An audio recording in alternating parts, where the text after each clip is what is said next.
Welcome to the ChargePoint podcast, brought to you by FLEXECHARGE, your gateway to the future of EV charging. In each episode, we dive deep into the world of EV infrastructure, offering insights and perspectives from industry leaders, innovators, and the people at the forefront of deploying charging solutions and networks.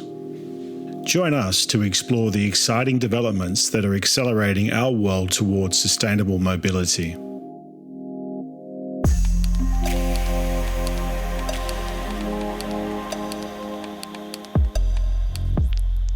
Welcome back to the ChargePoint podcast. I'm your host, Christoph.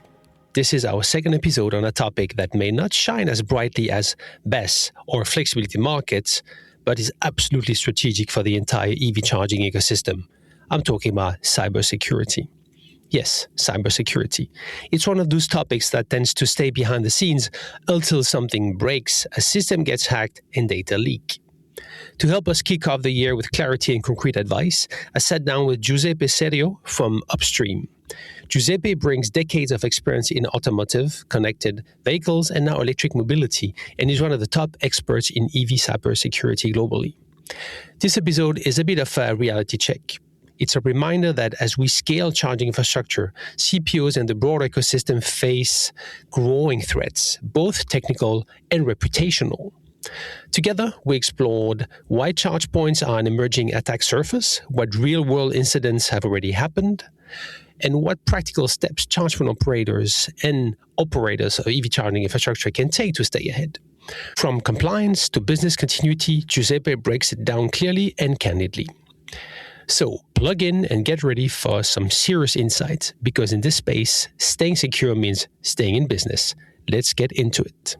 And let's get started with our guest today on the ChargePoint podcast, Giuseppe Serio from Upstream. Welcome, Giuseppe. Christoph, thank you so much for having me. It's a pleasure. Thank you for taking the time to be in the hot seat here. So can you start, as always, with all my guests to introduce yourself and give your backstory, your origin story that led you to the position where you are today? Yeah, happy to do so. So I think my first steps come from the logistics world, transportation world. That's what I did in the very early days. Then I founded my own startup company doing consulting.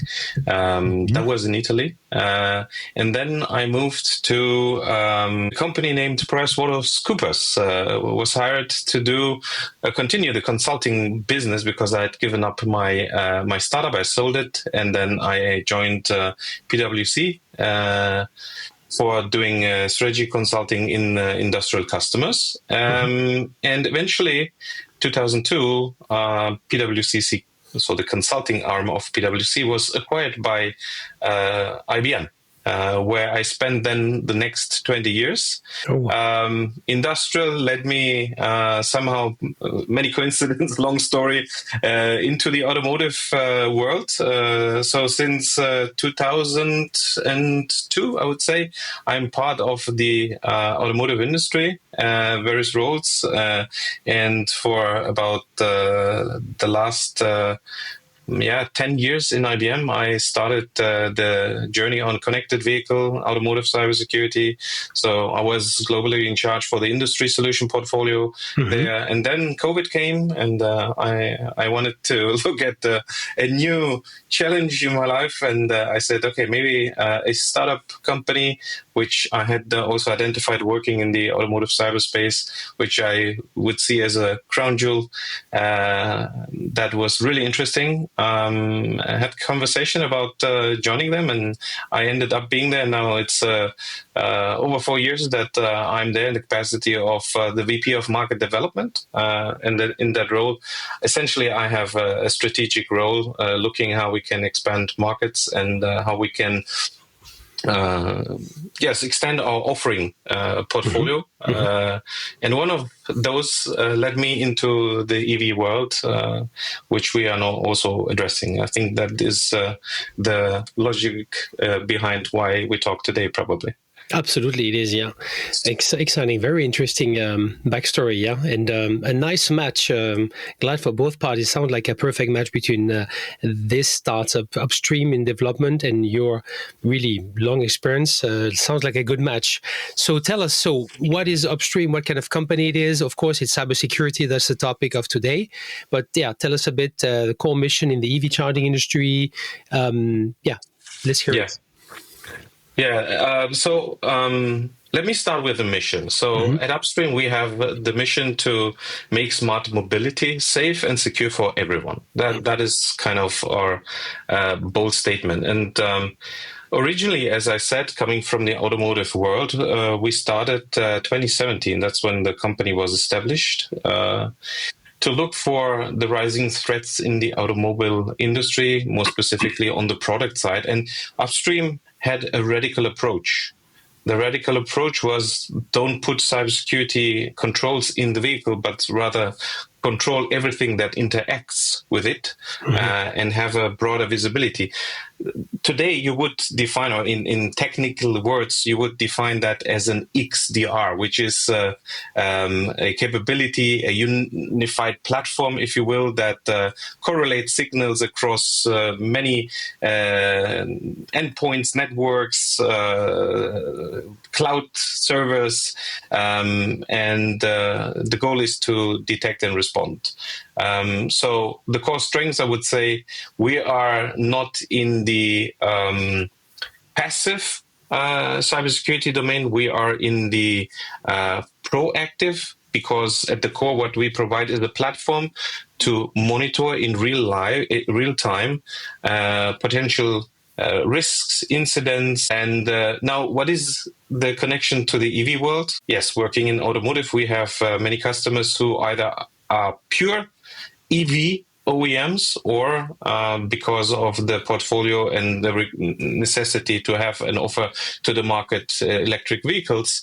About 2.5 years ago, we started to get questions about, hey, doesn't the charging station represent a new attack surface? Because it's an handshake that happens, so there's transfer of data, et cetera, et cetera. So, and we started to look at that industry very carefully, because we believe that we solved the very big problem in the auto industry, which is in that industry you have, for every OEM, proprietary signals. There is no standard.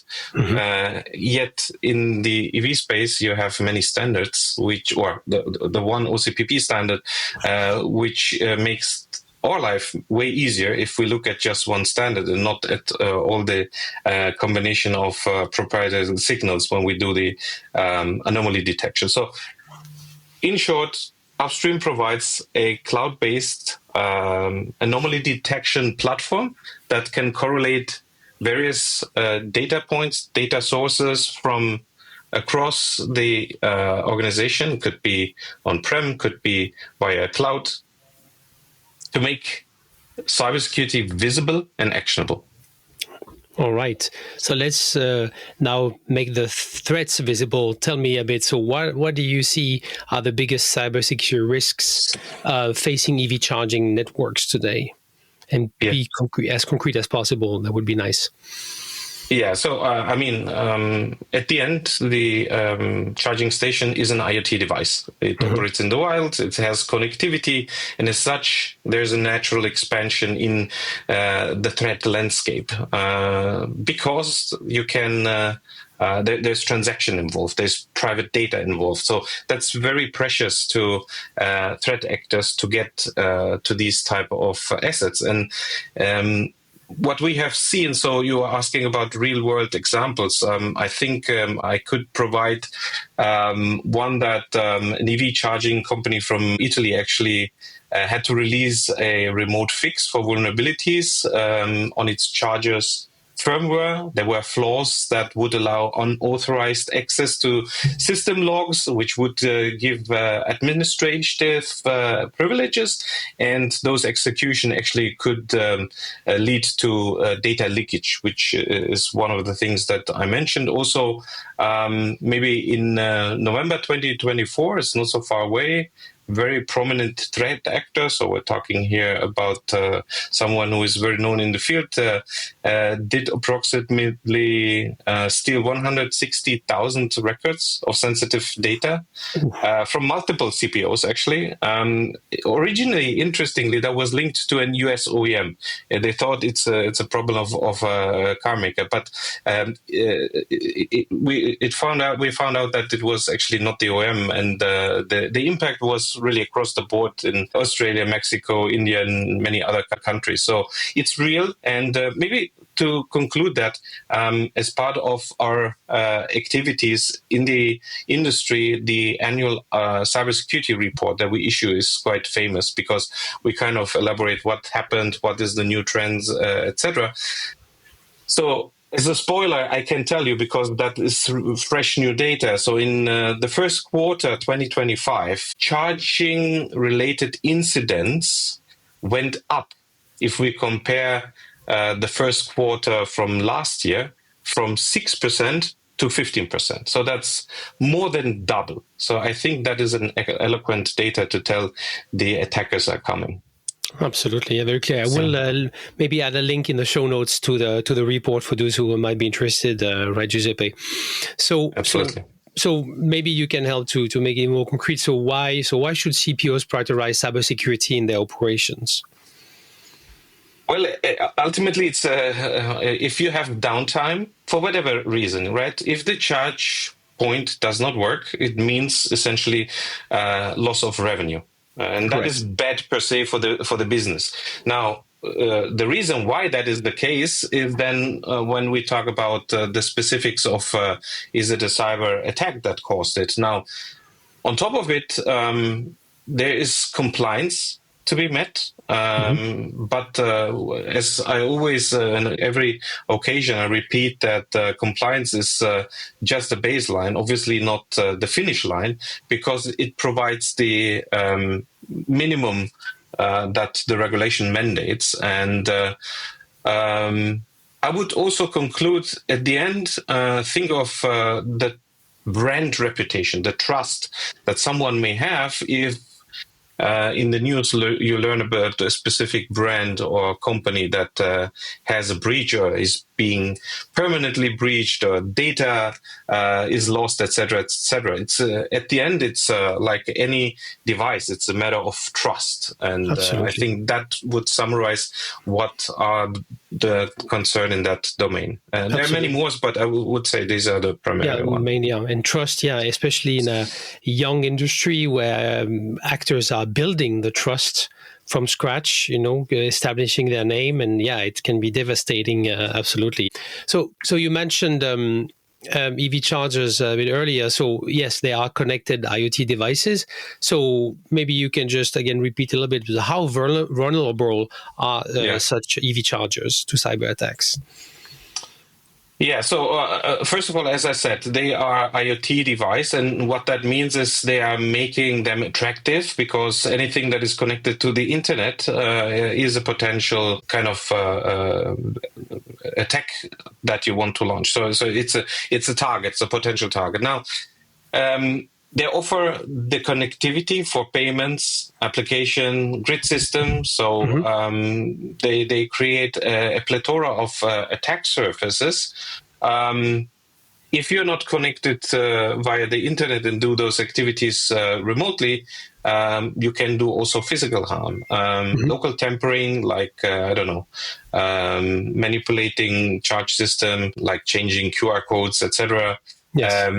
It can pose also risk to the electricity grid, because if you have a large-scale attack, that can also be a high risk. And ultimately, the combination of what I said means this is critical infrastructure at the end. It's high sensitive, it's risky, and cyber detection defense it should be of high priority. Yeah. All right, very clear. Thank you for carving this out. So if we look now a bit beyond the charger, if you look at charging sites and we look at energy assets, so what risk do distributed energy resources, or DRs as they're called, like solar and battery storage, introduce to the CPO's network? Yeah, ultimately what they do is they expand the attack surface. And if they are compromised, they can also be used to manipulate the energy flow. They can serve as backdoors into larger systems. There's also an indirect impact on charging availability. And if you compromise energy sources, you can even disable the charging activity altogether. Absolutely. So Justin mentioned some of the risks that you have. So these systems often connect via API, Wi-Fi, or cloud platform, and this is the additional attack surface. So also looking at the specifics of the software or hardware, it's important to look where is it coming from, because in the supply chain there may be additional risks that you want to investigate. And also in terms of the grid stability, if you look at causes for incorrect billing or overloading, they play an important they play an important and we talked about a little bit compliance. They are part of this regulatory risk that needs to be managed. And, there is also, there was a nice presentation at the last Black Hat Asia, where a guy named Daniel Dos Santos, he presented an idea around this, which is named A Closer Look at Gaps in the Grid. And what it was of interest, essentially, is that what he looked is across 34 vendors of DAR components, 80% of those were having really high or critical severity in 93 vulnerabilities that have been identified for those 34 vendors. So it's still out there. It's something that is significant. Yeah. Absolutely, yeah, very significant.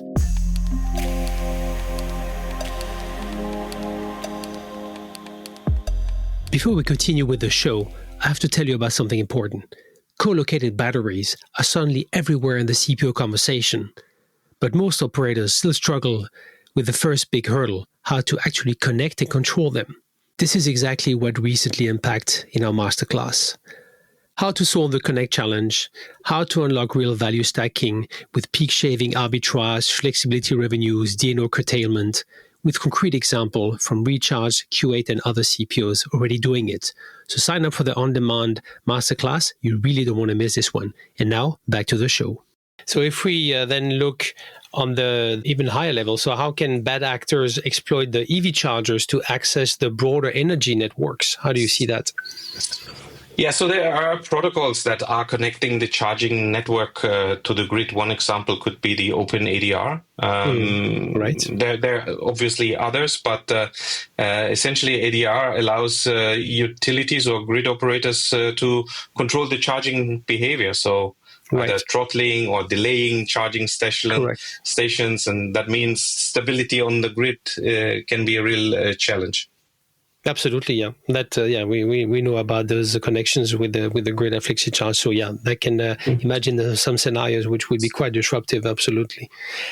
So if we look a bit closer at the solutions and the approach at Upstream, so how does Upstream protect EV charging networks and infrastructure from cyber threats? Yeah, sure. So as I said, think of it. So we have actually three offerings. One is the XDR platform that I mentioned in the beginning. The second is we help customers to create the playbooks in a security operations center to operate. So we also help operate or facilitate the creation of playbooks and work with customers. And the third pillar is we help with dedicated cyber threat intelligence for the product, for the EVSE and third parties, the supply chain, etc. So these are the three kind of offering.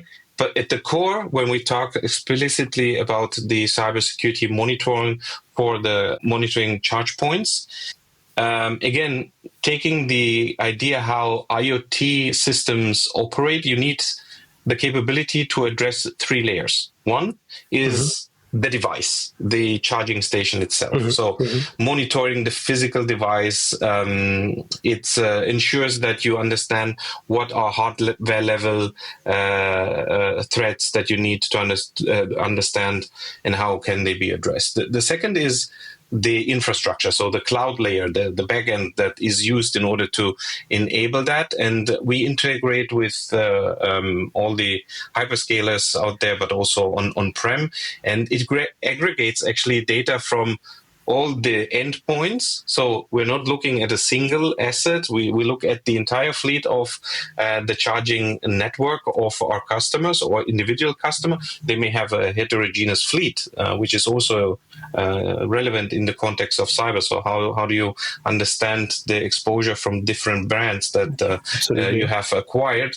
And the third one is the API layer. The interaction between the end customer, so the application consumer, with the charge point ultimately. So end to end, the signals go from the application to the device that unlocks then the charging process, the payment, the exchange of your data, etc., etc. And we believe that with those three layers, you have the ability to comprehensively look at everything, not just one layer at a time with isolated solution. That's why the visibility is enhanced with such an XDR solution. Yeah, and that means that you can. Sorry, continue, please. Yeah, no. I mean, I wanted to elaborate on how we do it. So first, we ingest data, and we look specifically on what type of data are we getting that is relevant in the context of this type of monitoring. I think Upstream is unique in the industry in the sense that if you were to acquire security solution, either you would have those on the individual layer, as I explained, plus you would need also additional API security capability to understand those type of attacks. And here it's in one platform. It's in one combination. These are modules that can be leveraged in order to ensure that the visibility is available across the board. And this enhanced visibility means that you can detect attacks before it happens. Well, there's two ways to detect the things before they happen. First, as I mentioned, we have the research arm with our dedicated research team on cyber threat intelligence, which speaks all the relevant languages that you have to speak in this context to understand, not by Google translation what it means, but really hands-on information.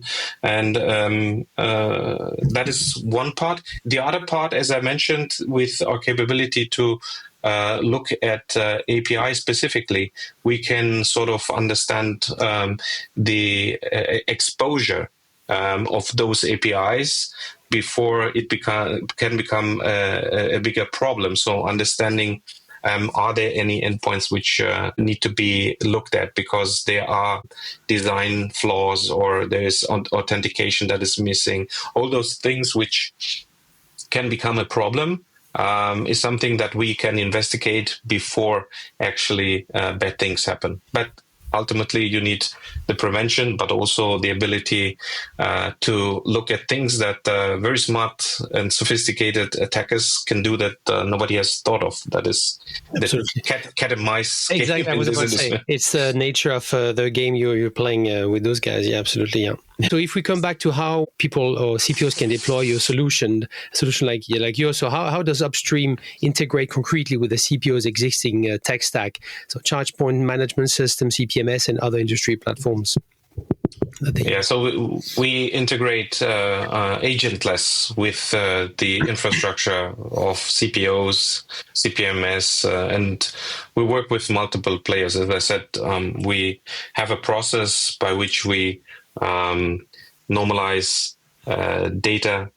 Second, then we build a digital representation of each and every asset, including the mobile application consumer asset, to have the ability to investigate and correlate specific data of the digital twin. We call it the live digital twin because it's not the same as the kind of digital twin that everybody knows as a digital representation of an asset. It's really the ongoing, the state, let me put it like that. It's the state of what we're seeing over time, and the correlation, the context is something that we help with. I mean, our stack is quite scalable.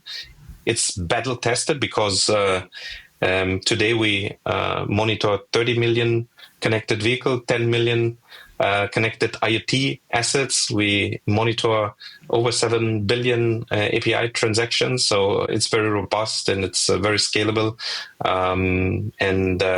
We believe that this is a solution to go to because it provides those kind of benefits to our customers. And just to get an idea of from signing an agreement or how easy or how fast can it be deployed in a CPO tech stack? The standard answer would be here. It depends. Yeah, of course. I'll try to be a little bit more explicit. Now it depends if it's starting with an API solution or if it's more on the cyber side that the customer want. But it's relatively fast. It can go anywhere from very fast would be 4 weeks. Maybe it takes then 2-3 months. But as we said before, this is a journey. It's not that you're done after 3 months because the threats evolve and it needs to be adjusted, and it's a constant activity. Right. To have sometimes if we look at API, that could be really even in 2-3 weeks. If it's the infrastructure is easy and is not too complex to begin with, that can be really in a matter of weeks. And I was curious, so do you see within this space, which is of growing importance, so again, CPMSs, I get you side by side, but do you see some CPMS trying to also solve cybersecurity? It must be a bit more challenging for them since they do many other things versus a company like you who's completely dedicated, right? So how do you see them stand in terms of competitive capability today in all honesty in the space?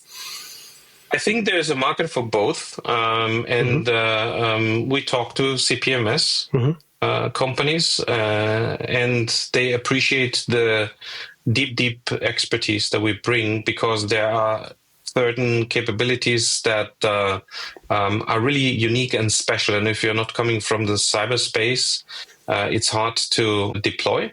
So I guess you would see in the near future more CPMS work with cybersecurity companies because I think it makes sense. There's not only a risk to their customers, so the CPOs that they need to manage, but it's also their risks which pertain to them. Maybe they could be attacked, and that could be then the attack vector to have issues with their customers. Again, coming from API layers. So yes, I don't see that as exclusive or something that would inhibit the collaboration with CPMS. Yeah, it reminds me also a little bit of our relationship at FLEXECHARGE with CPMS, absolutely collaborating. They're also trying to solve partly what we do, but then we specialize and we can collaborate and then depends on how advanced the solution the customer wants in the end, right? So maybe back to the business case for cybersecurity again, and I appreciate if you can maybe have some example or at least we give some estimated figures. But can you again describe again the financial impact of cyber attack threats? How would you describe them in an order of magnitude of how bad it can be? How much money are we talking about, if it's possible? But just what are you thinking? Yeah, that really goes to two things. One is the regulatory fines.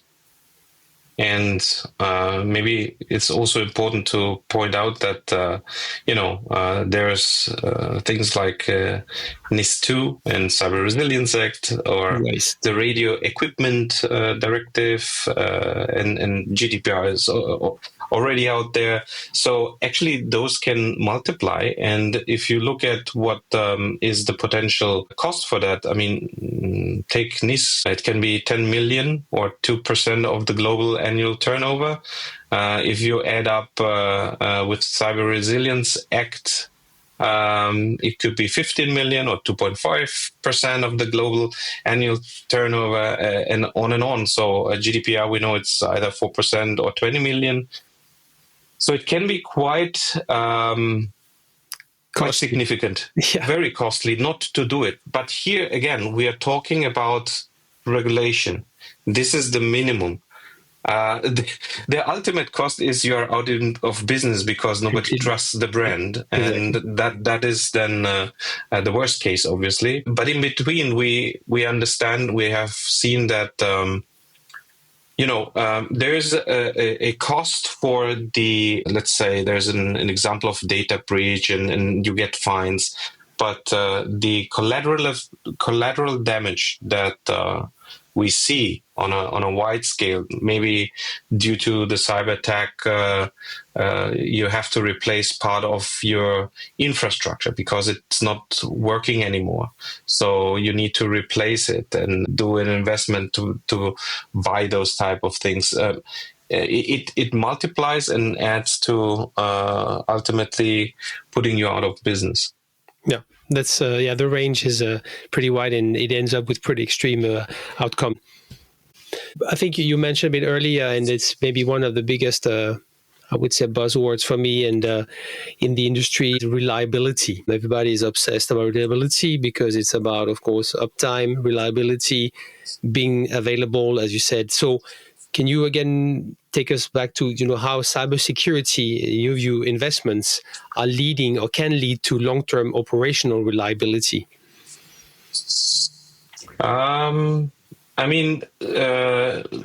Yes, effectively they do. Investments in cyber is always a valuable asset to have as a company. And what I meant earlier with being proactive, it means that it can prevent major incidents and also support actually the scalability. Think of your network grows and your business grows, hence your risk grows. So why wouldn't your security capability grow with that? You won't start very small, and as the company grows, then just leave it with a very little portion or fraction, because you need to cater for the risk. And then also, I think operational monitoring, looking at anomalies as they occur, are really important to detect what really is maybe hindering to provide a better service. Think of uptime of the charging. Again, it could be due to cyber attack, could be because you have parts that are not working properly. And if you do that monitoring anyway, as I shouldn't say byproduct, because I want to stress the point that cybersecurity is really important. Because if one component fails because it is broken, that's not a big deal. It's annoying, and maybe it's just one charging station. What we are talking here is attacking a fleet, or maybe by attacking a fleet, taking down electricity. I mean, I think even still today, we don't know really what happened in Spain and Portugal, right? No. So what was it? What was it? Nobody knows. And if you hear the story, how much we rely on electricity for everything. And if you rely on electricity because you have to charge and you have to go to an important appointment, you don't really care if it's cyber or not. However, if it's cyber, then we discussed about the big implication to put you out of business. The magnitude is really what matters here. Absolutely, yeah. So if we finish by taking the crystal ball a bit out, one of my favorite exercises, what do you anticipate would be new threats emerging as EV adoption and energy decentralization accelerate? What are some of the scenarios that you're looking at Upstream? Yeah, I would say that going back to our solution and our experience is battle tested. So drawing an analogy from the other side of the coin, because ultimately, why do we have charging stations? To charge connected vehicles or BEV. So leveraging on that experience, I would say it's proved that if you have large deployments, it means stronger financial incentives ultimately for the bad guys, for the attackers, as well as nation state. Yeah, so we are in very interesting geopolitical times. So, to say the least. Yes, so that means incentives are out there if there is a reason. And, in cyber crime investigation, you have always the three components that are relevant. So is there a motivation? Is there a motive? And is there a means? So the meaning of it is, has someone the skills? Yeah, there are plenty of people who have the skills. Is there motivation? You bet. Financial incentives or nation state actors who want to do something. And is there the capability to do so? So is there the opportunity? An opportunity is if those systems are not secure. That opens the window of opportunity to bring capacity, capability, skills together with the willingness to do bad things. And ultimately what we try to do in this industry as cyber teams working against the bad guys is to close those opportunities so that ideally nothing bad happens. Yeah. So the game of mice and cat is just beginning, right, in the EV charging industry? Absolutely. We are just at the beginning, and I can really draw the analogy to where the automotive industry was maybe 6, 7, 8 years. There were not even dedicated teams that would cater for the monitoring because security in the components and the application was a thing already. But monitoring and looking at the entire life cycle of that asset was not a thing in the auto industry. And I see, talking and engaging with teams, that some companies are really advanced in the sense that they have big teams because they see that as a big risk to their organization. Others are just at the beginning and do not have the skills or the teams to be ready and prepared to being exposed and then vulnerable and ultimately posing the big risk to the business that they want to run. Yeah. On those words, thank you, Giuseppe. We'll be monitoring closely and follow this topic. In the future. It's maybe not the last time we speak together. Could be interesting to see where we are in a year. And thank you very much for taking the time to be in the hot seat on the ChargePoint podcast. And I wish you a great weekend when you get there. It was my pleasure, Christoph. Very exciting times in the EV world, and looking forward to the next exchange. Thank you. And that wraps up our conversation with Giuseppe from Upstream. Let's quickly recap a few key takeaways. First, cybersecurity is not optional. As EV charging infrastructure becomes more connected and critical to mobility, it also becomes a bigger target. CPOs, MSPs, OEMs, EMS, we're all in the line of fire. Second, we heard some very real example of breaches. Vulnerabilities in charger firmware, large-scale data theft across continents, and rising cyber incidents in the charging space. This is no longer hypothetical. The attackers are already here. Third, Giuseppe reminded us that compliance is the floor, not the ceiling. So regulations help, but they don't protect your business or your reputation. You need proactive tools, real-time monitoring, and yes, a strategic mindset towards cybersecurity. And finally, a simple but powerful point: if your charges go down, your revenue goes down. Uptime is king, trust is everything, and securing your infrastructure is just smart business. So as we scale, as we innovate, and as we deploy smarter energy systems, let's not forget the basics. Let's build charging networks that are not only fast and flexible, but also resilient and secure. Thanks again to Giuseppe for sharing his deep expertise. You'll find links to Upstream's latest cybersecurity report in the show notes. Definitely worth a read. Thank you for listening to the ChargePoint podcast. If you enjoyed this episode, as always, don't forget to subscribe. Give it as a nice review, ideally 5 stars. It helps to get visibility for the podcast so other people that are interested can find it. And of course, feel free to forward a link to this show to someone in your network or your team. I'm Christoph from FLEXECHARGE. Stay safe, stay charged, and see you in the next episode.